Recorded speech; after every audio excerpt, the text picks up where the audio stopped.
Welcome to Focus on Scholarship. I'm Jaleh Rezaie, Associate Dean of Graduate Education and Research, and your host for today's session. Our goal at graduate school and university libraries is to bring a focus and awareness to the exciting scholarly and creative achievements of our academic community. Our guest today is Dr. Jacqueline Jay, an Associate Professor in the Department of History at Eastern Kentucky University. Dr. Jay received her PhD in Egyptology from the University of Chicago in 2008. The same year, she joined the faculty of the History Department at EKU. She has published numerous journal articles and conducted many presentations, and is currently writing a book on the relationship between oral storytelling and written fiction in ancient Egypt. Welcome to our program, Dr. Jay. Thank you. Please tell us about Egyptology and specifically your research. When people think of Egyptology, they tend to think of Indiana Jones and really exciting archaeology. And that's definitely part of it. We have to dig up material before we can analyze it. But I must admit that most archaeologists that I know focus more on pots these days as opposed to gold. And my own focus is with the textual material. We have to translate things before we can analyze them. For my dissertation, I looked at storytelling and the way stories in Egypt changed from the earliest stories dating to about 1900, 1800 BC to the latest stories about 2,000 years later, written during the time when the Greeks and the Romans ruled Egypt, about 300 BC to 200 AD. That's a huge span of time, and so the grammar of ancient Egyptian changed, and I looked at the way that change in grammar affected the change in how stories were told. For this recent project, I'm focusing on those tales at the later end of the spectrum, which were written not in the formal hieroglyphs, which most people think of when they think of Egyptian scripts, but in a more cursive script called demotic, not to be confused with demonic, although it is really difficult to read. It's a script that the Greeks gave a name to, demotic spelled D-E-M-O-T-I-C, from the same root as democracy, meaning of the people. When the Greeks got to Egypt, they saw that there was this more cursive everyday script. And the word demotic, of the people, is a bit of a misnomer because even at that point, very few people in Egypt could read and write. So it was still something that the scholarly elite were doing, writing stories down. So there must have been a very significant tradition of oral storytelling for the illiterate.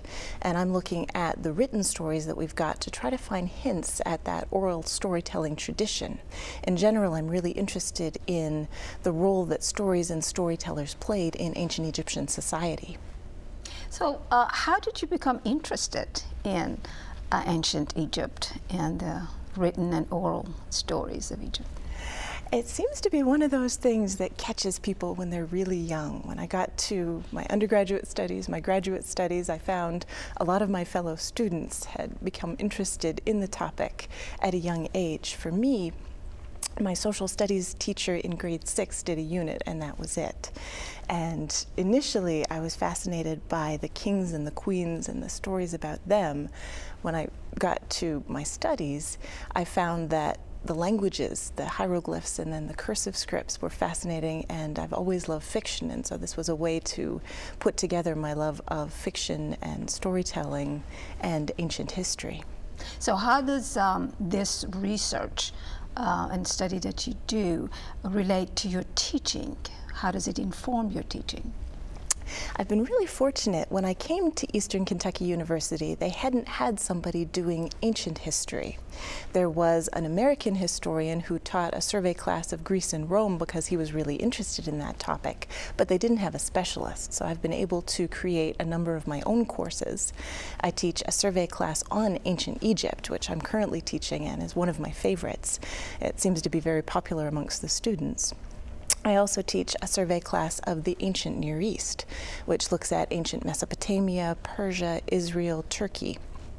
The specialized courses that I've designed for the history program and the needs of the program include a term paper class for upper division majors on women in the ancient world.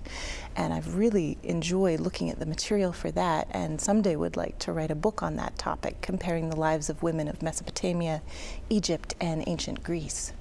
So how do you get your students involved? Are there students involved in your research, and how do you get them interested in ancient history, especially outside the classroom? It's difficult to get students involved in my personal research because it's so based in the languages. But what I've been able to do is take students on field trips to museum exhibits. My first year here, there was an exhibit at the UK Singletary Centre, and we went up to see that, which was wonderful. And last year we took several members of the History Club at the History Department to an exhibit on Cleopatra. My students in the term paper class, several of them took their term papers, and I worked with them to help them prepare it for a conference presentation at the Phi Alpha Theta Regional History Conference, which was a really good experience for them, I think. And one of those students is now revising that paper for publication in a journal for the honors program. Oh, that's great.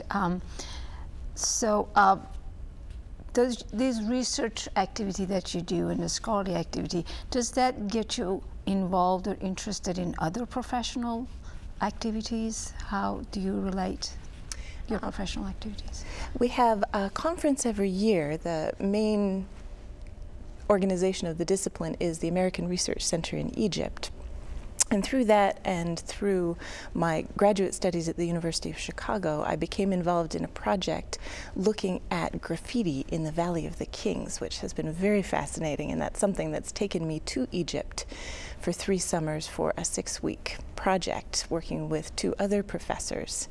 The tombs were built in the New Kingdom, the period of about 1400 BC to 1100 BC. They were robbed almost immediately, and so by the time of the Greeks and the Romans, tourists started going in, just like tourists do today, and they would tend to scratch their names on the walls. Some of these tourists were Greeks or Romans, some of them were ancient Egyptians, so we've been looking at the names that are written in Demotic, in this ancient Egyptian script, in order to get a sense of why they were there. It doesn't seem to have been destructive. They were wanting to tie themselves to that sacred space, and it gives us a sense more of what the regular Egyptians were like and what they valued. Sounds like a very enriching, wonderful research activities. How do you balance such a busy life, academic life, especially summer trips that you just mentioned, with the rest of your life, family activities and family responsibilities that you have?